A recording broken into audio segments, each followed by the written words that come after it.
Olá galera, aqui é o professor Marcelo do canal da Educação Física Escolar e estamos começando agora uma nova série, onde eu vou corrigir questões de educação física que caíram no Enem de 2021. Então, vamos lá? Vamos lá galera, então começando aqui nós estamos com a questão 17, a primeira questão que eu vou corrigir. E essa questão ela tem um texto um pouco longo. Algumas dessas questões eles fazem isso, colocam um texto longo para fazer com que vocês percam o foco. Então vamos lá no texto. A história do futebol brasileiro contém, ao longo de um século, registros de episódios racistas. Eis o paradoxo. Se de um lado a atividade futebolística era depreciada aos olhos da boa sociedade como profissão destinada aos pobres, negros e marginais, deixa eu subir aqui para vocês continuarem, para vocês não perderem.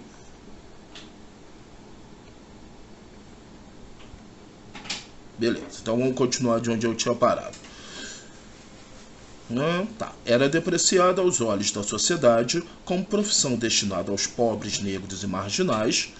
De outro, achava-se investida do poder de representar e projetar a nação em escala mundial.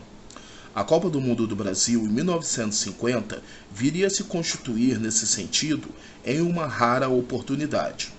Contudo, na decisão contra o Uruguai, sobreveio o inesperado revés.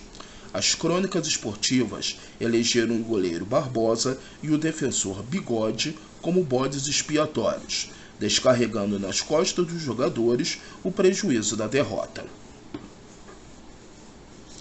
Subimos um pouquinho. Uma chibata moral. Eis a sentença proferida no Tribunal dos Brancos. Nos anos de 1970, por não atender às expectativas normativas suscitadas pelo estereótipo do bom negro, Paulo César Lima foi classificado como jogador problema.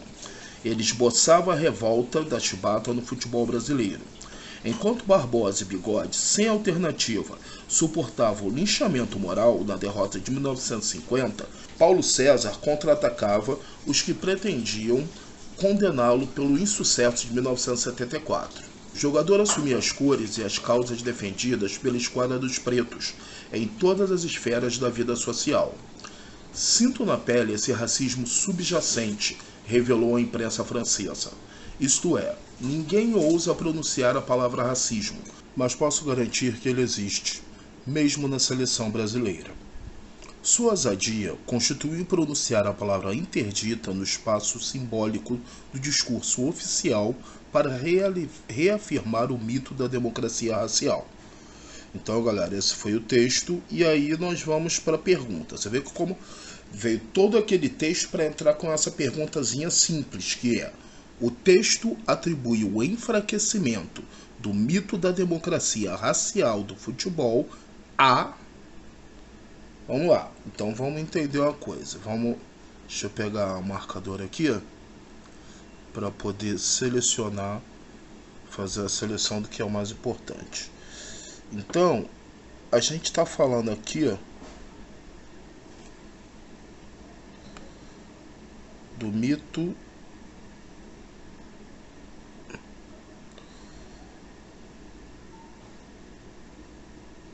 da democracia racial, certo? Esse, então, é o ponto-chave. Onde no texto a gente fala em mito da democracia racial? Vamos voltar lá no texto, rapidinho. Ó, bem aqui embaixo.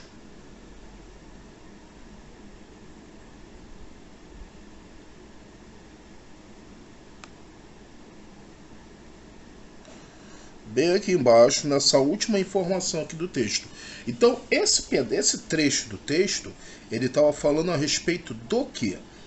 Aqui, ó, vamos subir mais um pouco. Estava falando do Paulo César Barbosa, né? Não, vamos lá. Paulo César Lima. Esse trecho estava falando aqui, ó, do Paulo César Lima, que foi classificado como jogador problema por ter tocado no termo racismo com relação ao futebol, ter afirmado que existia racismo no futebol. Então, essa palavra racismo era uma palavra proibida dentro do futebol. E o Paulo César Lima colocou isso em evidência, certo? Então, quando se fala no enfraquecimento da democracia, do mito da democracia racial, é justamente referente a isso. Porque o que vem a ser o mito da democracia racial? O mito da democracia racial foi uma farsa que se criou no Brasil, onde se divulgava a ideia de que no Brasil todos são iguais, independente de serem negros ou brancos. E lógico, né? É uma forma de tentar dizer que no Brasil não tem racismo.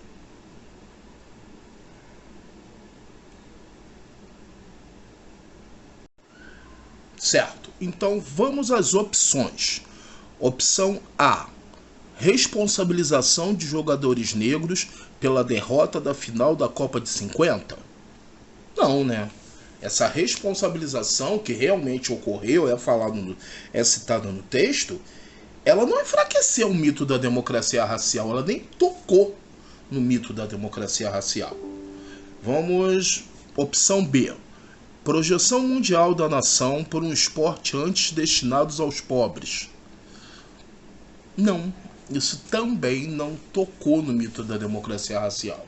Também é citado no texto essa projeção mundial, mas isso não afetou em nada esse mito da democracia racial. Opção C: depreciação de um esporte associado à marginalidade. Também não. Primeiro que o texto não deprecia o esporte, não fala sobre depreciação do esporte. E segundo que, mesmo que fizesse isso também não afetaria o mito da democracia racial. Vamos lá, letra D: interdição da palavra racismo no contexto esportivo? Muito pelo contrário, a interdição favorecia o mito da democracia racial. E o Paulo César Lima tocar na palavra racismo afetou, enfraqueceu o mito. E vamos então, a questão é... Vamos lá, aqui ó. Atitude contestadora de um jogador problema. Vamos ver. Ó, esse termo jogador problema tem lá no texto.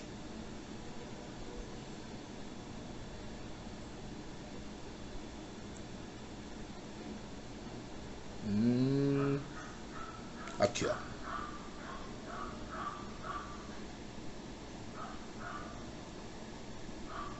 Termo aqui, jogador problema, associado ao Paulo César Lima.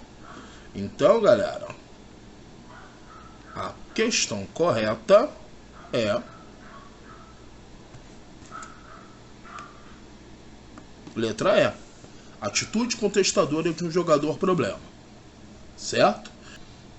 Então, galera, esse foi o primeiro vídeo de correção de questões da prova do Enem de 2021. Haverão outros, até porque houveram outras questões de educação física dessa prova. Então, até a próxima correção. Valeu, galera. Tchau!